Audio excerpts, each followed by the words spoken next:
programa de conversación y análisis. Temas de actualidad desarrollados en profundidad. Conduce el abogado Hernán Ferreira Ceballos.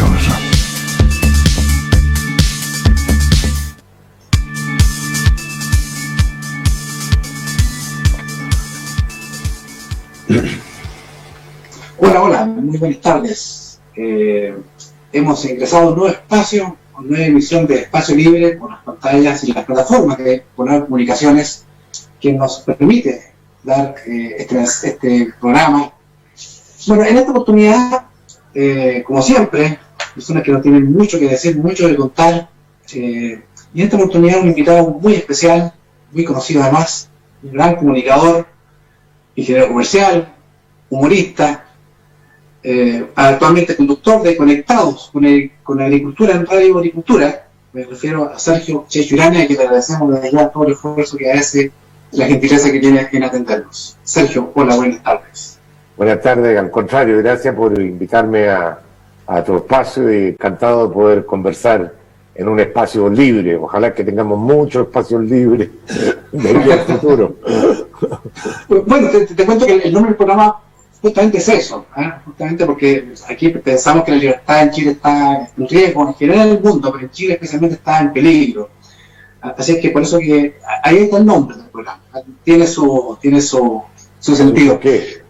Tiene su qué, efectivamente. Bueno, vamos en materia rápidamente. Y a propósito de lo que tú señalabas, bueno, en Chile la libertad a partir de octubre del año pasado, ¿cierto? Se puso bastante en riesgo. Hasta el día de hoy llega esto por cuanto las funas, la posibilidad de transitar por las calles con tranquilidad, la de poder expresarse libremente, sin miedo a funas, agresiones, sean incluso físicas o por redes sociales. También el Estado nos regula harto, nos pone hasta cortapisa de libertad, peajes, impuestos, la municipalidad, dirección del trabajo, servicio de impuestos internos, salud, o sea, nos bombardean, ¿cierto? Tú quieres ingeniero comercial, tú quieres poner una empresa y ahí te cae todas las autoridades y te cuartan libertad, pero por su lado también, ¿cierto? Hay ciertas empresas que se lo coluden, ¿cierto? Fijan los precios de manera subrepticia y nosotros como consumidores también nos hemos recortado en nuestras libertades. La pregunta, derechamente, Checho, ¿está en riesgo la libertad en Chile? ¿Estamos bien en ese sentido? ¿Cuál es tu opinión? ¿Cuál es tu visión? A ver, sin lugar a dudas, yo creo que la sociedad está teniendo un cambio muy importante. Cada cierto tiempo las sociedades tienen ciertas reacciones. Uno se preguntaría por qué esto explota en Chile cuando éramos el país que estaba mejor en Latinoamérica, sin lugar a dudas, revisando todos los números. Entonces, son ciclos, yo creo que son ciclos, son no cumplimientos de expectativas, cuando los políticos empiezan a subir las expectativas de la gente, más allá de lo que efectivamente se puede lograr. Yo creo que viene una frustración y ocurre lo que está pasando en Chile. Y si a eso le agrega, a mi juicio, la peor clase de política de la historia que hemos tenido, porque no da el ancho el Parlamento, no da el ancho el Poder Judicial, no da el ancho el Poder Ejecutivo, y lo hemos visto en cada una de sus actuaciones. El primer función de un gobierno que administra un Estado, porque el gobierno es distinto al Estado, la gente tiende a confundirlo, es mantener el Estado de Derecho. Y en Chile hoy día hay muchas zonas donde el Estado de Derecho no se mantiene.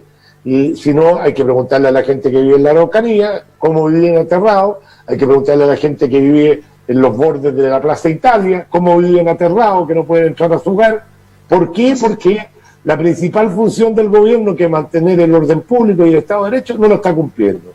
Entonces, en ese contexto, obviamente que todas las libertades se empiezan a ver restringidas. La gente vive con susto, la gente tiene miedo de llegar a su casa, que no le vayan a pegar un portonazo. Entonces, le entregamos finalmente la calle a los terroristas, a los delincuentes y a los no demócratas, a los que no quieren libertad y no les gusta el modelo de democracia.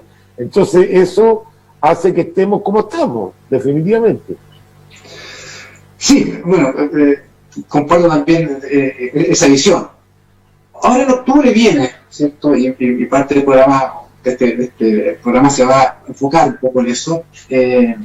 Tú eres un ferviente partidario, entiendo, del rechazo, ¿cierto? Como has sido tú eres bastante apasionado. Entonces, en ese sentido, dos preguntas. Uno, algunos piensan que el plebiscito debe realizarse sí o sí, sean las condiciones que sean, con pandemia, sin pandemia, tiene que hacerse porque fue un compromiso y debe hacerse. Cuando dice, mire, aplacémoslo, hay que aplazarlo, porque resulta que no está en condiciones económicas, no están en condiciones sanitarias para hacerlo en octubre. Yo le dice, mire, esto es ilegítimo y por tanto no se tiene que hacer, se habrá que cambiar normas, se hace de otra manera, pero el plebiscito es ilegítimo, dicen algunos, y no debe hacerse. ¿Cuál es tu visión? ¿Cuál de estas tres posiciones, si tienes otra que no articular? Es que lo que pasa es que cada una de esas visiones tiene un tiempo y un espacio. Y yo creo que hoy día, yo soy un demócrata, y si democráticamente, con resquicios legales, con presión y todo lo demás, se cambió la Constitución y se dijo que iba a haber un plebiscito, tiene que haber un plebiscito. Yo creo que no hacer el plebiscito ahora, aduciendo cualquier tipo de evento o cosa, creo que es ser antidemocrático. Entonces ya estamos en esta, hay que hacerlo. Ahora, ¿por qué yo estoy en la posición de rechazo? Curiosamente yo inicialmente estaba en el apruebo, porque yo decía, si efectivamente nos podemos poner de acuerdo como sociedad en una constitución que para adelante nos marque un marco de entendimiento y todo lo demás, fantástico, va a ser un mejor país. Pero cuando yo empiezo a escuchar a gente como Fernando Atria, por ejemplo, que lo que quiere es cambiar totalmente lo que tenemos, yo quiero mejorar lo que tenemos, porque eso de partir de cero y que todo lo que hicimos para atrás está mal, cuando pasamos de ser prácticamente el último país de Latinoamérica al número 1 y al ejemplo en el mundo de desarrollo, me parece que es una brutalidad, una estupidez humana. O sea, cambiar es como no sé, porque el Barcelona va ganando todos los partidos, todos los campeonatos, y resulta que en un momento dado decide cambiar todos los jugadores y el entrenador. ¿Por qué? No sé por qué hay que cambiar. Porque hay que cambiar o porque hay un grupo de hinchas que no le gusta cómo maneja la cuestión este entrenador y que no le gusta cómo juegan estos jugadores, entonces hay que cambiarlo. Y resulta que incluso los jugadores, es tan fuerte el elemento comunicacional que los jugadores empiezan a desconocer su trabajo. Sí, en realidad parece que no lo hicimos tan mal. Y en este caso los jugadores serían la concertación, que administraron durante mucho tiempo, hicieron buenos gobiernos, y empiezan a desconocer porque la gente del Frente Amplio y del Partido Comunista, que entraron en este nuevo cambio político, hecho a la medida para que entraran en ello, empiezan a hacerlo avergonzarse de todo lo que hicieron para atrás. Entonces tú me dices hoy día, ¿por qué yo rechazo? Porque yo no confío, como confía Joaquín Lavín o como hoy día confía Pablo Longueira, que son dos personas que yo respeto mucho, como confía Felipe Cas, que la gente sea bien intencionada en esta nueva Constitución. ¿Y por qué no confío? ¿Por qué la izquierda aceptó los 2/3 y no se quedó con los 3/5? ¿Por qué aceptó que esta nueva Constitución se hiciera con 2/3? Porque sabe que en muchas cosas no se van a poner de acuerdo. Entonces quieren dejar muchas normas no de acuerdo para, como dice Fernando Atria, finalmente aprobarla por mayoría simple en el Congreso. Y como en el Congreso la izquierda tiene mayoría simple, al final van a cambiar cosas que yo por ningún motivo quiero que le cambien a la Constitución, como por ejemplo el derecho a propiedad, como por ejemplo el derecho a los padres a educar a sus hijos como ellos quieran, como por ejemplo la autonomía del Banco Central, que son pilares fundamentales del desarrollo que ha tenido nuestro país. Entonces por eso que pienso que es mejor votar rechazo. Ahora, lo más probable es que gane el apruebo, no hay que ser ciego políticamente, y por lo tanto hay que tener un plan B y tener preparada gente para que efectivamente vaya a pelear ahí las distintas normas. Pero si no se pueden poner de acuerdo en cosas tan simples en el Parlamento, no creo que vaya a haber este espíritu de acuerdo para ponerse de acuerdo en la ley fundamental de la República. Bueno, que ahí me parece un poco la imagen, ahí se está congelada un poco la imagen del techo. Bueno, efectivamente, mira, y una confesión también, digamos. Yo pensaba igual que tú, ¿cierto? Yo también estaba al principio por el apruebo, decía, bueno, nos ponemos de acuerdo, hacemos toda una nueva constitución, perfecto, recogemos lo mejor que tenemos y lo plasmamos en otra constitución. Pero aparecen estos fantasmas, que no son fantasmas, son realidades porque están escritos, ¿cierto? Y tú dices, Fernando Atria, dice, mire, exactamente, si no ponemos de acuerdo, ley simple, y se acabó el cuento. Y yo digo trampa hecha, la trampa ya fue hecha. ¿Ah? Entonces, claro, y todavía, perdón, se lo dice a la hija burlándose, de lo tonto que son la UDI, porque la UDI celebraba y no se dan cuenta del gol que les metimos. Se lo explica la hija en un video que se ha viralizado. Entonces, ¿cómo no se abren los ojos? Esto es ingenuo de creer que con gente así uno se puede sentar efectivamente a negociar algo razonable. Ahora, tú tienes alguna, piensas que va a ganar el apruebo. ¿Tienes alguna proyección? Porque tampoco, no es lo mismo ganar 80-20 que 55-45.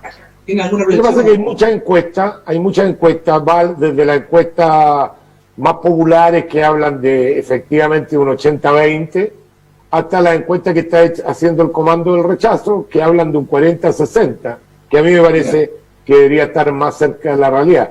Tengo hecho una apuesta con el Pepe Out, si el Rechazo saca más de un 30%, él me paga una nueva comida, porque ya le gané una en el Aquí está Coco por la presidencial, y si saca menos del 30%, le pago yo la comida. Así que tengo doble motivo para empujar para que el Rechazo salga un poco mejor. Bueno, tú también tocaste un tema que es la actualidad de ahora, ¿cierto? Que hay figuras públicas, políticas de la derecha, ¿cierto? A Joaquín Lavín, aunque es cierto, Joaquín Lavín desde siempre casi dijo que estaba por el apruebo.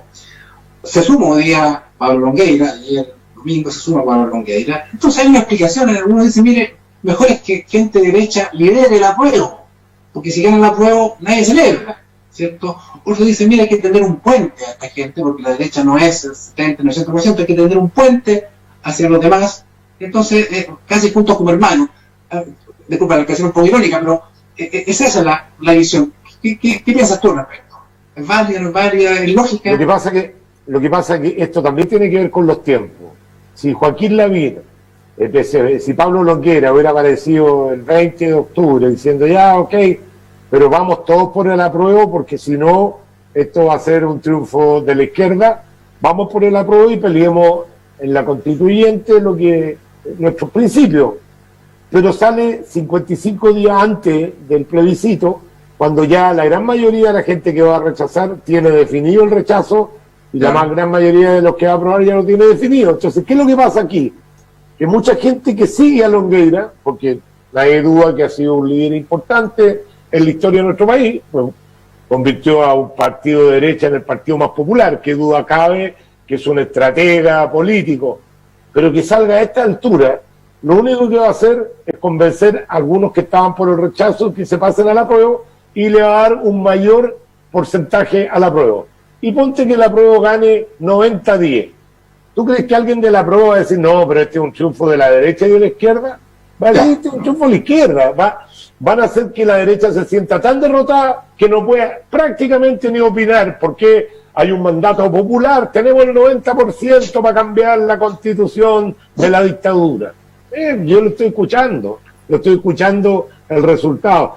Hay una ingenuidad política, y yo creo que tiene que ver con el alejamiento de Pablo Longueira de la política. Él vuelve después de 7 años. Recordemos que él fue el político que salvó a Ricardo Lagos de la presidencia. Ricardo Lagos estuvo a punto de caer como presidente de la República, y Longueira, con un espíritu democrático, con un espíritu de estadista, dijo, no le conviene al país que caiga un presidente, y lo salvó. Era la época de los acuerdos. Él no conoce a los políticos de hoy día. Estos políticos jóvenes que creen que todo lo que hicieron los anteriores está mal, que no quieren llegar a ningún acuerdo, que tienen cualquier cantidad de proyectos que eran de interés para el país paralizados, porque los tienen paralizados, porque yo voto así si el otro vota lo contrario, o sea, sin ningún tipo de racionalización dentro de las políticas públicas. Entonces, yo creo que él está extemporáneo con respecto a la política. Él cree realmente que va a poder llegar a acuerdo con esa gente. Yo no creo. Realmente yo no creo. Cuando tenemos una idea de sociedad tan distinta, es muy difícil llegar a acuerdo. A lo mejor él está pensando en llegar a acuerdo, es una pregunta, una reflexión, con estas personas de la ex concertación, que pudieran ingresar a una eventual constituyente y decir, mire, hacemos mayoría frente a esta izquierda radical, ¿cierto? Y hacemos esta cosa media socialdemócrata. Él cree que va a negociar con los Burgos, con los Saldívar, claro, con los Pepe Out, y eso no van a hacer lo que ahora está en la convención. Acuérdate de mí, o sea, el Frente Amplio se está moviendo para tener convencionales bastante extremos y bastante radicales. Vamos a ver qué pasa, ojalá que yo esté totalmente equivocado, yo quiero lo mejor para mi país, ojalá que efectivamente se logre una constitución moderada, ¿no es cierto?, donde efectivamente se privilegie el desarrollo del país, porque aquí yo creo que todos queremos lo mismo, yo creo que todos queremos lo mejor para el país, izquierda, derecha, amarillo, rojo. Si la gran diferencia la marca el cómo de la izquierda ha sido un fracaso donde se han instalado, que finalmente terminan repartiendo miseria. En este anhelo de que todos sean iguales, finalmente le quitan a los que producen para darle a los que no producen, al final nadie produce y quedan todos iguales en la pobreza. Es lo que pasa en Venezuela, que es el país más rico de Latinoamérica, hoy día están pasando hambre. Ha bajado 9 kilos la población en promedio de hambre. Venezuela, importando petróleo, el principal productor de petróleo de Latinoamérica, importando petróleo, no tienen petróleo, no tienen benzina bajo autos. Entonces, por favor, ¿de qué estamos hablando? Esos modelos han demostrado que no funcionan. Puede tener la mejor intención, que todos seamos iguales, esos discursos bonitos que hablan, pero en la práctica no funciona. Entonces, depende de las bases que tú dejes en esta nueva constitución, o nos vamos a ir para el lado de Venezuela, o nos vamos a ir para el lado de los países más desarrollados. Yo me quiero ir para el lado de los países más desarrollados. Ahora, justamente, en lo que tú dices, y tengo una pregunta en ese sentido, ¿tú crees que si ganara la prueba, Chile estaría peligrosamente cercano a lo que pasó en Venezuela? Es un primer punto. Y segundo, cuando tú hablas con la gente y tú les hablas de Venezuela, como que no se convence, porque como que están lejos, mira, tú pensando chilenos, no somos igual que Venezuela, no somos... Y yo digo, mira, somos latinoamericanos, somos profundamente latinoamericanos, por tanto... Pero, ¿qué piensas tú? ¿Estaríamos cortos de un proceso tipo venezolano, donde llega alguien y dice, mire, vamos a cambiar todo y... Siempre cuando uno habla de que no queremos ser Venezuela, empezó la campaña del terror, nadie quiere ser Venezuela, nadie quiere ser Venezuela. Yo, si quieres, después del programa te mando varias entrevistas de Chávez, cuando lo entrevistaban y le preguntaban si efectivamente ellos estaban por la propiedad privada, pero por supuesto, si la propiedad privada, lo que no queremos es que las aguas sean privadas, sino que sean públicas, y ustedes piensan expropiar, ninguna fábrica se va a expropiar, al contrario, necesitamos del emprendimiento privado y que vengan extranjeros aquí, todo mentira. O sea, cuando están en el proceso, efectivamente, cuando están en el proceso, mienten, entonces uno tiene razonables dudas de pensar que efectivamente mucha gente, y creo que es así, hay muchos que quieren una sociedad como la del Foro de Sao Paulo, ¿no es cierto? Si no tiene para qué ser Venezuela, con que nos vayamos para Argentina, estamos hasta el yaco. Ya con Argentina estamos hasta el yaco, mire cómo están los argentinos. Un país que debería ser potencia mundial. Argentina tiene riquezas, queridos amigos, para ser número 1 del mundo, para ser una potencia mundial. Y lo fue en su época. Argentina fue el número 2 del mundo. Miren cómo está Argentina. Y miren cómo va a quedar después de este gobierno. Entonces, tú ves este peligro, un eventual peligro cierto de irnos a Venezuela, porque la gente, efectivamente, yo te insisto en esta idea, porque... Sí, pero mira, Hernán, perdona, es que te quiero decir, hay cosas que tenemos diferentes. Los militares chilenos no son los militares venezolanos. Los militares venezolanos están todos comprados y todos metidos en el narcotráfico. Acá, si bien es cierto, han habido algunos corruptos que están en juicio y que han sido procesados, la gran mayoría de los militares son patriotas, son gente que ama al país y que no se van a dejar comprar por el narcotráfico como se dejaron comprar los venezolanos, porque si Venezuela tuviera la garantía que tiene de nuestras Fuerzas Armadas en Chile, no habría llegado a ser lo que es. Entonces lo más probable es que no seamos Venezuela, porque para ser Venezuela hay que tener las Fuerzas Armadas corruptas y narcotraficantes como las venezolanas. Lo sabemos perfectamente. ¿Sabes cuántos generales? Hay como 1000 generales en el ejército venezolano. Los van nombrando generales, son prebendas que les van dando, pues, generales, para que tengan un sueldo general. Acá en Chile son 50 nomás generales del ejército. Allá son miles. Entonces, Afortunadamente nosotros tenemos una garantía que es el ejército. Yo no estoy diciendo que el ejército va a venir a dar un golpe de Estado, pero no va a permitir ser cooptado como ha sido el ejército en Venezuela y tampoco ante una salida muy grotesca de la Constitución. Yo creo que el ejército, si bien es cierto, hoy día no tiene ninguna gana de intervenir, porque cuando intervino, todos sus miembros de la época han pasado por los tribunales, están alejados de eso, pero el ejército tiene la responsabilidad y el juramento patriótico de defender a la patria, así que tenemos ese garante todavía. O sea, nunca vamos a ser Venezuela, pero perfectamente podemos ser una Argentina, podemos ser otros países que no tienen las características de Venezuela, pero que están realmente destruidos por el socialismo. Ahora, está también la idea que a mi juicio no se ha publicitado, o sea, no se ha hecho la propaganda suficiente, difundido en realidad la palabra, esto de rechazar para reformar, ¿cierto? Porque uno dice, mire, yo quiero rechazar, pero yo no quiero que se mantenga la Constitución como está, o sea, toda obra humana es perfectible, todo se puede cambiar, todo se puede conversar. ¿Tú también estás por esa idea o tú prefieres...? Mira, yo la verdad que no me gusta mucho esa frase, ¿eh? Porque no reformaron antes, porque ahora están para rechazar, porque se ven perdidos con el apruebo. No me gustan esas dadas vueltas de carnero. O sea, o yo estoy por el apruebo y hacer una constitución y creo que se puede hacer una constitución, o estoy por el rechazo y después se verá si habrá que cambiar algunas cosas y cuáles son las que hay que cambiar. Fíjate que yo he entrevistado prácticamente a todos los políticos de Chile, a todos los principales políticos en 18 años, todos los días, me ha tocado entrevistarlo a todos. Todavía nadie de la izquierda o de los que quieren cambiar la Constitución me han dicho cuáles son los puntos de la Constitución que ellos cambiarían para superar los problemas que ellos dicen que tienen Chile. Chile dice que tiene un problema de desigualdad. ¿En qué parte de la Constitución dice que Chile tiene que ser desigual o impide que Chile... Fíjate que el artículo 1 de la Constitución dice que todos nacemos libres e iguales, no sé cómo es la frase. En dignidad y derechos. Y en dignidad y derechos. Usted que es abogado se lo sabe más de memoria que yo. Entonces, esto de tener en la Constitución cierta garantía no constituye ninguna garantía en la práctica. Bolivia tiene en la Constitución salida al mar. Yo le pregunto, ¿tiene salida al mar Bolivia? Tú puedes poner todas las pretensiones que quieras en la Constitución. Tú podrías poner en la Constitución que diga todos los chilenos deben ser ricos. Fantástico, buena idea. Si fuese así, es como la ley que quiere sacar la Camila Vallejo, una ley que se prohíba despedir. No habría más cesantía en el mundo, ¿no?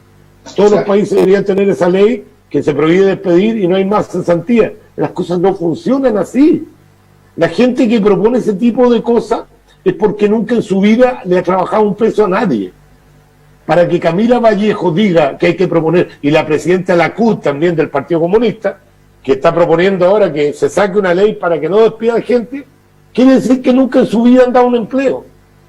Porque si tú haces una ley que prohíbe despedir a gente, a los 10 días tenéis que ver a todas las empresas del país.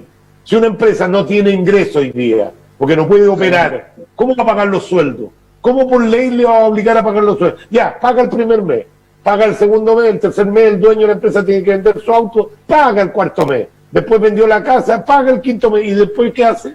Ya no le quedó nada para vender. Sí, si no tiene ingreso por venta, ¿cómo va a pagar? ¿Cómo va a seguir pagando sueldos si no tiene cómo pagarlo? Eso o es mala intención de adrede para destruir toda la empresa, o es una ignorancia que uno no puede aceptar en un parlamentario. Por último, uno se lo acepta a un parlamentario, pero si ese parlamentario además cobra 20 millones de pesos por asesores, que ni un asesor le diga usted está hablando brutalidades, deja mucho que desear entonces los asesores que tiene.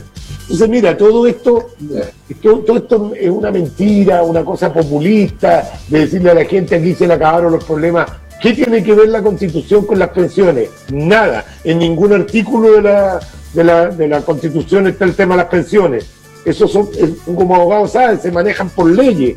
Entonces, ¿cuál es la urgencia de cambiar la Constitución.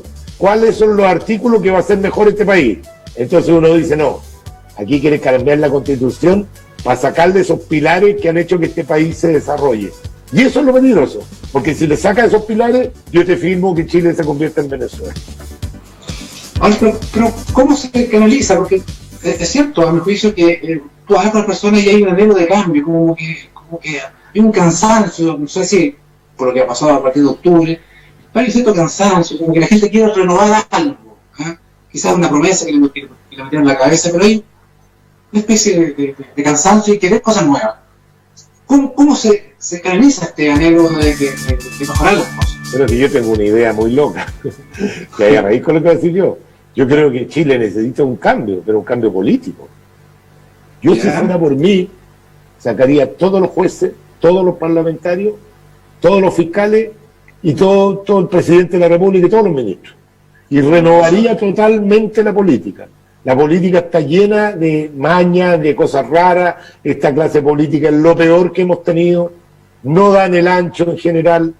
Los mejores sueldos del mundo y los peores rendimientos del mundo. Hay como 150 políticas públicas que están declaradas como malas, que el Estado gasta plata en esas políticas y no dan el resultado para el cual fueron creados. Y ahí están, siguen. Sabemos que hay miles y miles de exonerados políticos falsos y les seguimos pagando. Y ahí están y no se mueven.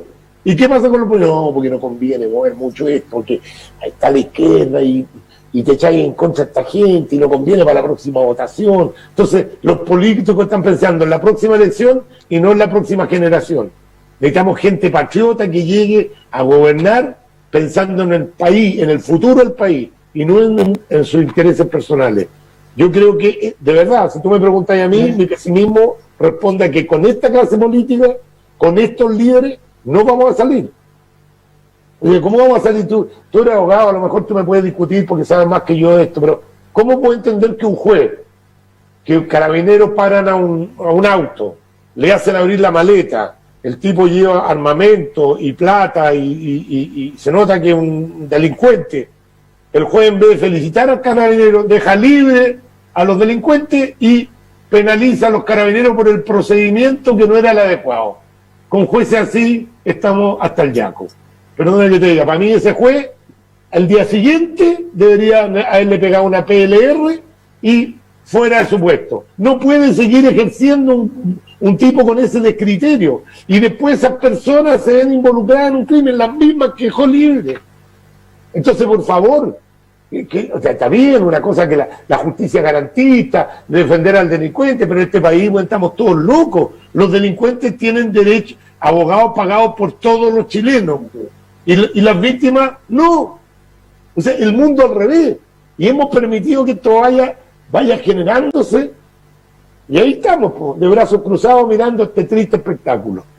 Mi impresión es que a partir del suceso de octubre había gente, ¿cierto?, con genuino interés de protestar, de pedir unos cambios, y yo sentía que había a propósito de lo que tú dices, de querer cambiar, de decir, sabe que sabían todo, es una especie, al final, en el fondo uno como que decía que sabían todos, y renovemos completamente, digamos, el Parlamento, el Presidente de la República, todos para la casa. Bueno, no sucedió porque por interés en realidad era todo. Entonces, ahí vamos a ir al corte.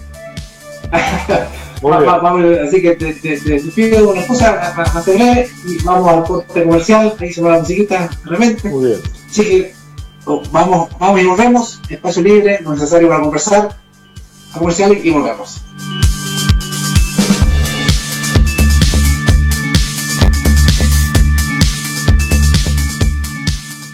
En Ferretería San Marcos está toda la línea de alimentos para gatos de las mejores marcas, balanceados y medicados.